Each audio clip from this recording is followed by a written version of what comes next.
Good afternoon, everybody. And with me is Eric Carson from ACES Whitney Academy. Hi, everybody. I'm Eric Carson, and on the next JV Effect, we're going to look at great sports rivalries, me and Johnny together. Everyone's heard of the Yankees-Red Sox, but do you know about wheelchair rugby and its biggest rivalry? We'll talk about this and more, but please tell us your thoughts about great rivalries on our social media. What do you think, Johnny? Yes, on our social media, we will have that coming up for you. Yeah. Johnny, one thing we didn't talk about is we're here on Quinnipiac's campus, and we want to thank We're them here on Quinnipiac's campus, and we want to thank David DeRoches for letting us use the studio, and all the Quinnipiac fans out there. Welcome to our program. Today we're going to be talking about the Yankees rivalry Red Sox and a movie about wheelchair rugby. So let's get into this conversation. So Eric, what do you think about the Yankees Red Sox? You know, you've been asking me to do Yankees Red Sox podcast with you for so long. The Yankees are my team. I know a lot about the Red Sox, although the Red Sox are my dad's least favorite team, and we both like the Mets. Oh, okay, good. Yeah, so my dad grew up in Long Island, and he liked the Mets growing up, and I kind of liked them as a kid because of him. And right. Then the Yankees, when I was a teenager, were like the best team in baseball. So, and then I started going to some games, and I did kind of like the Yankees at that point. I met my wife, and her whole family's from Boston, so they are all diehard Red Sox fans. Her mom, her dad, and a lot of her cousins. So then it was hard to be a Yankees fan because I didn't care. Sure. I wasn't like so invested in it, but for sure.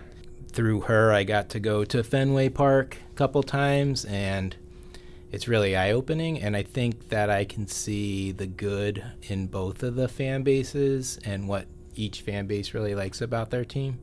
So I think that I just like the rivalry, and I think I like rivalries in general. I don't know what you think about that, if you like that, but yes, I also like well, we'll get into the Rangers a little bit later, but I think the everything about the Rangers are very cool. They have good defense and all that. It's funny you bring up the Rangers because I think my favorite hockey team is Philadelphia Flyers because I grew up down near Philadelphia, and I think those two sports teams, especially the fans of Rangers and Flyers, hate each other. Right. And I don't know, I know people say like Red Sox and Yankees fans don't like each other, but I think it's a whole different level in hockey. We'll talk about that in segment 2. One thing that you told me last week when we were planning this was we were talking about New York Yankees and Boston Red Sox, and you said to me, I've always wanted to know how it started. Do you remember asking that? I always wanted to know when the how the Yankees and Red Sox rivalry started. So we're going to take it back a couple years. Do you know what year? Do you remember what year? We're going back over 100 years. We're going back 100 years, everybody. So we're going back to 1919. 1919 is everybody. When the Red Sox sold Babe Ruth to the Yankees.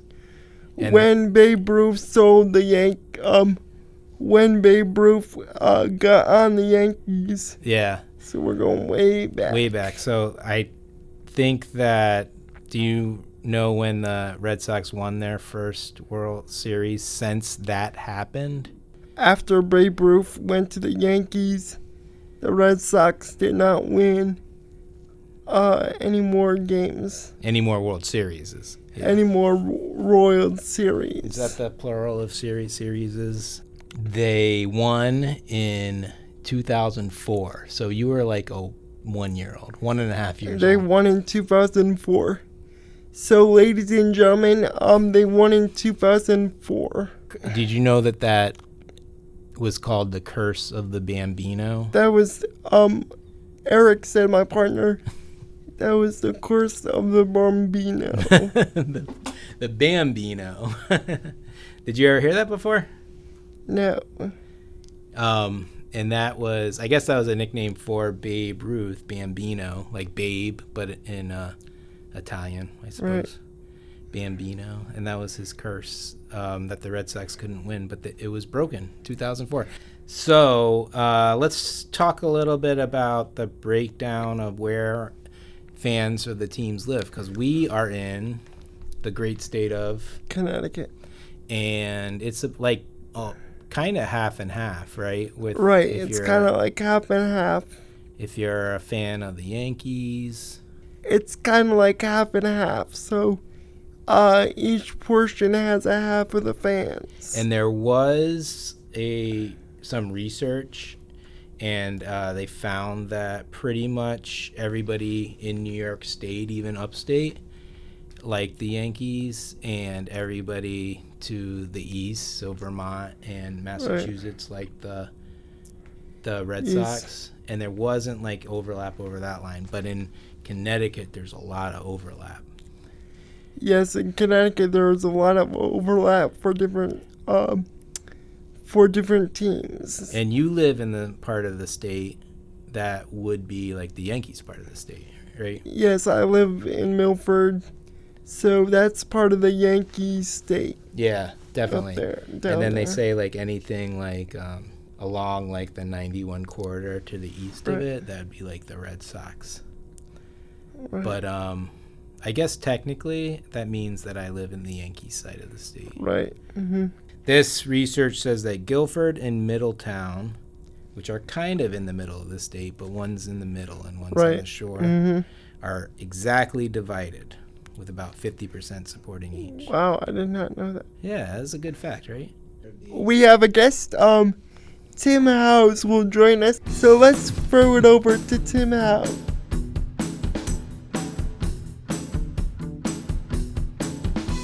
All right, everybody, welcome back to our Quinnipiac podcast, hosted by Johnny and Eric. Today we are interviewing Tim Howes. So welcome to the show, Tim. Oh, thank you for having me. I'm excited. Can you tell our audience a little bit about yourself? Well, I grew up in Maine. So I grew up in a town called Sanford, Maine, and then went to college in New Hampshire, and then eventually went to work in New York City for IBM, and then came to Connecticut and worked in an accounting firm called Price Waterhouse. But I always wanted to be a teacher. So eventually what I did was I went back to school and I became a teacher, and I started teaching in Hartford, Connecticut, and then worked my way up and became an administrator and then a superintendent, and now here at ACES. How many years have you been part of ACES? So I've been at ACES. I'm starting my 10th year. Okay. So my job, I'm the deputy executive director for all of ACES. So I get to work with the schools and the services. How many schools do you have in total? I know that we have one in Camden, but I heard that we have lots more. Oh, we have lots more. We have 14 schools. Whoa. Essentially, we lucked out. So we've been around since essentially 1970. And that's now, 54 years? 54, yeah. So celebrating 54 years. And in that time, we grew from having just a few services that would help schools to the 14 schools, which are special ed schools as as magnet schools. Right. Okay. So it's fantastic with all the things that we get to do with our schools. Wow, that's amazing. I've been part of ACES for a year, and it's really changed what I do in my career. Oh, that's awesome. So you really like it? Yeah. Well, I can definitely tell you've done well because I'm on your show. That's pretty good. Yeah. Where is your office located? So I'm located at 370 James Street in New Haven. Wow. You want to hear a cool thing? Yeah. So the building that we're in used to be a clothing manufacturer called Starter. Back in the day, it was really popular. So we're in the old Starter building. In the old Starter building, folks. What's your favorite baseball team, Tim? My favorite baseball team, the Boston Red Sox. Oh, he's a Boston Red Sox fan. Yes, I am. So that means, are you a Yankee fan the way you said that? Yeah. This is going to be a long day. How do you think the Red Sox rivalry and Yankees season is going? Well, I'll tell you this. The Red Sox rivalry with the Yankees, I'm 58, so I've watched it for a long time. And I've been there for all the big brawls, watched them on TV. I was even at a game when there was a big fight. And so it's always been, no matter what, in sort of that Red Sox nation, Wow. As a Boston fan, it's always number one is Red Sox-Yankees rivalry. I can go to a Patriots game and they'll start chanting, Yankees suck, because it's always the big rivalry that everybody always wants to make sure that it stays there. And it's been tough. So, Yankees have won, over the years, unfortunately. But I will tell you this. When we won in 2004 and we had to get through the Yankees to do it, and, that was awesome. To win 4 games straight, I was a happy man. Who's your favorite player? Of all time or right now? It could be either way. All right, I'll give you both. My favorite player of all time was Carlton Fisk. Oh. I loved watching Carlton Fisk. And I used to love the Thurman Munson, Yankee, Carlton Fisk rivalry. They were always fighting. Right. Mm-hmm. And I would say today, probably Rafael Devers. Ooh. Well, we did cover quite a bit. I will say, though, we talked a little bit about one of my favorite topics, the Red Sox and the Yankees. Yankees are doing pretty good. They're not too bad this year. So I will say the Red Sox are in third place, 6.5 games out, 1.5 games out on the wild card. I think we will see the Red Sox and the Yankees in the post season.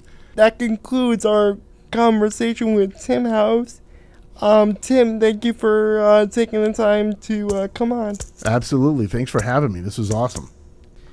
All right, now we're going to talk about the objective differences between the Yankees Red Sox.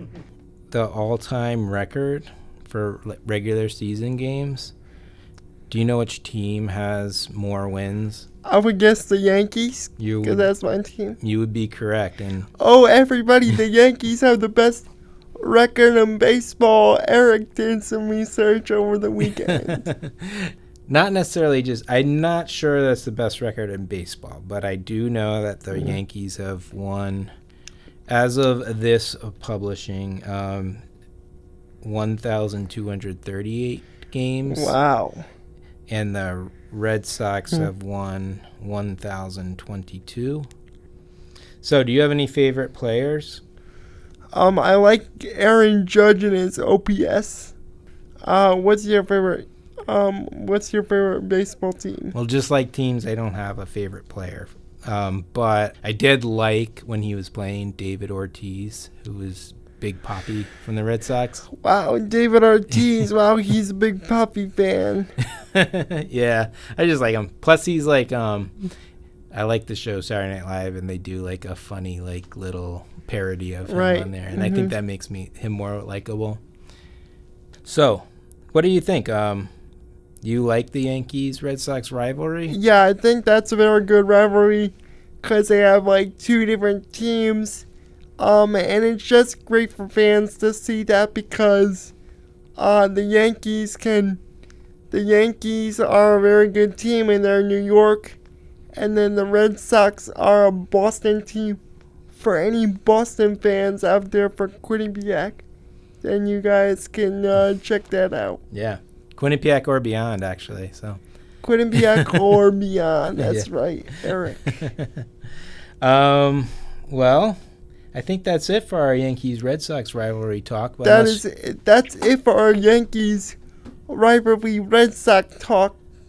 Do you know, I remember in 1980 there was probably like the biggest rivalry in ice hockey at the Olympic level was USA Soviet Union or Russia, and the United States beat them in the semi-final game. That it wasn't the finals, but I think in like the national consciousness, it's like bigger than winning the gold medal game was when the U.S., who was mostly college kids, beat a team of basically professionals and who were grown men, while the USA team was like teenagers and young 20s. Mm-hmm. And they call that, do you know what they call that? No, what do they call it? They call it the Miracle on Ice. Wow, everybody, if you're interested in the Miracle Ice, Eric just gave me someone to look up later. I'll look it up after the show. Yeah, but it's kind of a nice little segue into our next segment, which is about another Olympic sport, only it's... Okay, so now we're going to talk about the wheelchair rugby. So let's spend a couple minutes on the wheelchair rugby. Yeah, that's great. Now Johnny and I were interested in learning a little bit about wheelchair rugby, and we watched a couple clips from 2004 documentary, I think it was. Yes, 2004 it was. And it's called Murder Ball. It's called Murder Ball. So 2004, that's when it started, and we found a documentary on that. So let's talk a little bit about that. Now, they don't call it Murder Ball anymore, the sport. So they called the movie Murder Ball because that's what they used to call the sport. And that's kind of like a rough name, right? Murder Ball. Murder Ball. Murder Ball. Don't worry, guys. It's not murder. It's not anything like that. It's just a movie. First, the name changed to quad rugby, and the quad had to do with quadriplegia because that was mainly the people who participated in it were those who suffered injuries as young adults a lot of the times, maybe even a little younger, but they were born with normal mobility and then had an accident or an injury that caused them to become quadriplegic or paralyzed in their forelimbs.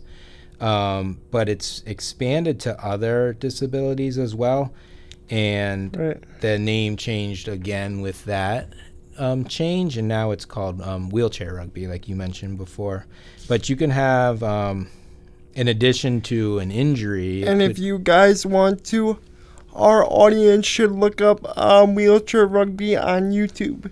So athletes could have injuries or spinal cord trauma, or they could have cerebral palsy, muscular dystrophy, amputations, polio even could be a condition that somebody is eligible to be in a quad rugby team or a wheelchair rugby team. Wheelchair rugby.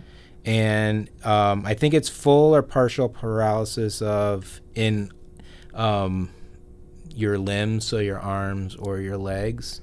Right. And the interesting thing about it is the way they make the teams even. So obviously paralysis or quadriplegia is going to be different from person to person, just like cerebral palsy would be different from person to person. Like some people might use wheelchairs, some people might just use crutches or other kinds of walkers, right? Correct. The way they make the teams fair is that depending on your level of mobility with like your arms, you are given a score, and the team has to like stay under a certain point value. Let's talk about how they fall over. Okay. Well, how do they fall over? There's a ball, and then they fall over. Yeah, well, something happens in between then.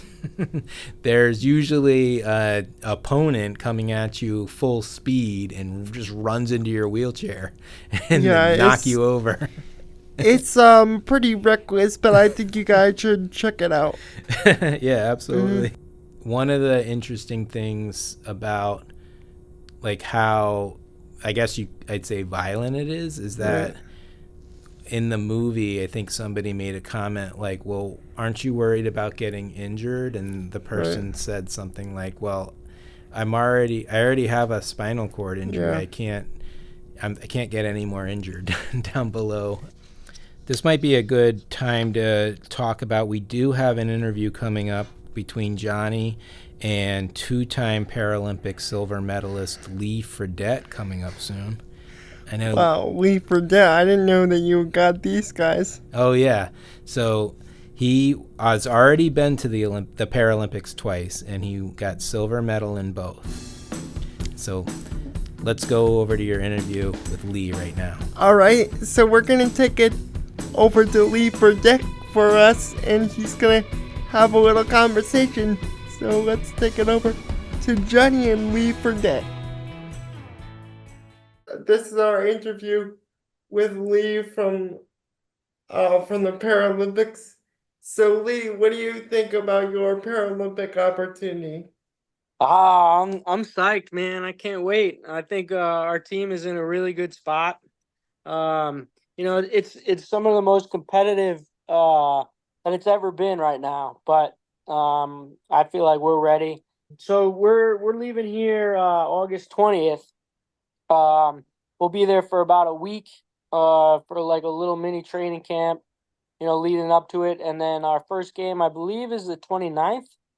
I think we're playing Canada in our first game, and I think it's the 29th. And then we play 5 days in a row. No days off. One game a day. So you can go to NBC.com to figure out where you're gonna be airing. Yeah, NBC and I think Peacock too. Lee, Yeah. can I ask you how many Paralympics will this be for you? This is gonna be my third. I was in Rio, Tokyo, and this will be the third. Did you win medals at the other two? Yeah, two silvers. We came in second twice. Oh boy. Rio was double overtime. We lost by one. And then Tokyo we lost to GB in the final. All right, it hurts, being so close. Wow, yeah, that's amazing. So you guys really want, you more than anything, you always really want gold, but you really, really want gold when you have to settle for silver twice in a row, I feel like. Yeah, we're going hard for the gold this time. We've been trying since 2008. We haven't been on top of the podium in the Paralympics, but we're gonna get there this year. We're psyched. We're ready. Who's your biggest rival? It used to be Canada, but like now the teams, the top 7 teams in the world, any one of those teams can beat the other one if depending on what day and how players are playing. Like it's super competitive. I want to really beat Australia. I want to really beat GB because both of those teams are the ones that got us. So, but I don't know who our biggest rivalry would be right now. Like it's so competitive, so it's hard to say. Have you ever gotten hurt? I know that's why it's a tough sport because I have been researching it for a couple of weeks now, watching videos of old things. Have you ever gotten hurt? So like I've gone over and sometimes you whack your head, on the floor, like you can get a concussion like that. I've had shoulder injuries that have healed, but nothing crazy. Where the chair is what takes most of the beating, It's full contact chair to chair, so the chairs are smashing into each other at high speeds, and people are falling over. But as long as you know how to fall, you don't really get too hurt. Could you explain to our audience how your coaches work? So we have 2 coaches. We have a head coach and named Joe Delagrave. He's been coaching us since after Tokyo. He was actually one of our players. He was an athlete. He was in Tokyo competing, and then he took over the coaching job. And then we have an assistant coach, and they're basically just giving us, the strategies, the way that they want us to run our offense and defense, and structure and practices and camps and stuff. Do you mind talking a little bit about the injury you sustained? Like, what are you willing to share? And is the sport still work by the class rating where you have to have a number to balance all the teams, and what yours is and how that works maybe a little bit too? I was injured when I was 19. I broke my neck. C5-6. I was riding a dirt bike. Um, I was away at college. My second semester, I'd come home. For like Easter. It was around Easter time. I came home to visit family, and I just took a dirt bike out for a ride on an old trail, and I hit like a pile of leaves that had bricks and stuff, debris in it. It was kind of hidden. I just flipped over the handlebars, landed on my head. Wow. Fast forward, I saw that movie Murder Ball, the documentary, and I found out that there was athletics after injury, and it kind of saved my life. Hmm. It really helped me. Um, and then I'm a C5-6, so I'm a 1-pointer, 1.0.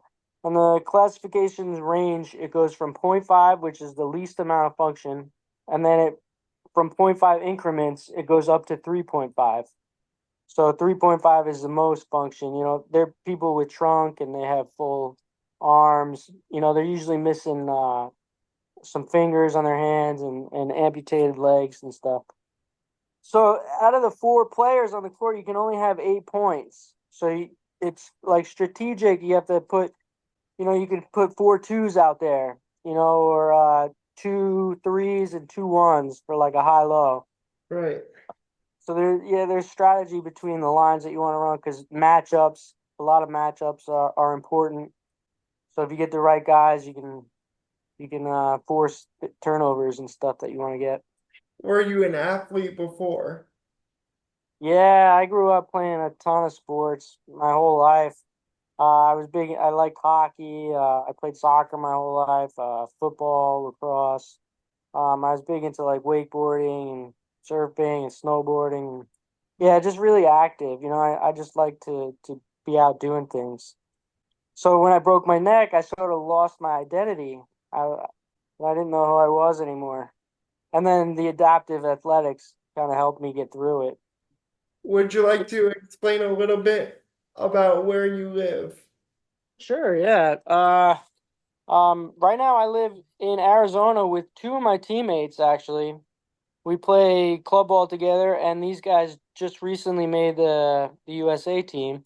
And they're both low pointers like me. So one is a 0.5 who has less function than I do, and one is a 1.5, but slightly more function than I do. And we have a little house that we kind of all stay in and make it work. The low point household, we call it. That's Quad pretty cool. house. You probably have a lot of Yeah. fun together, I imagine.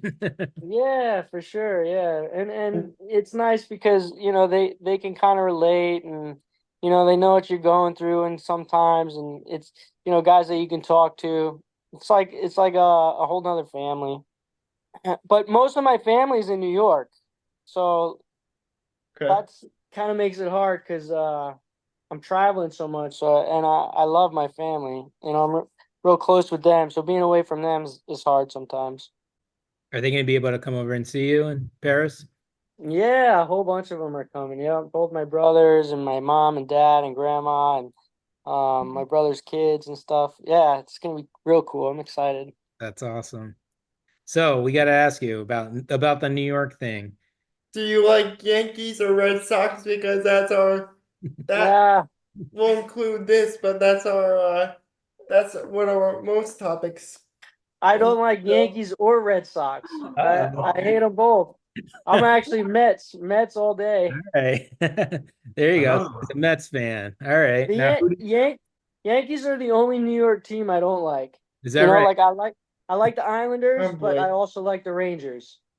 Um, I like the Knicks. I like Brooklyn. Why do you not Yeah. like the Yankees out of all the New York And, teams? well, growing up, it was like when I was younger, they were always like the one of the best teams, and I felt it was that way because they just bought all. They had so much money, so they were buying all their players, and Right. it was kind of an advantage, and I didn't like that. Hmm. Uh, it's funny because my dad would bring us to hockey games, New York Islanders versus the Rangers, and there would be more fights in the stands than there were on the ice. Yeah. We're going crazy like that, the rivalry. Yeah. What sport did you like when you were a kid? I know you're still a kid, but when you grow up. My favorite sport, when I was younger, I wanted to be an NHL hockey player. I loved ice hockey. It was definitely my favorite sport growing up. We also played roller hockey too, but ice hockey was my thing. I really liked it. So much fun playing. So you probably are well aware of one of the themes of this episode that we're doing is rivalry. So we talked about a big U.S. Rivalry, and we talked a little bit about the miracle on ice in 1980 and defeating the Soviet Union. And yes.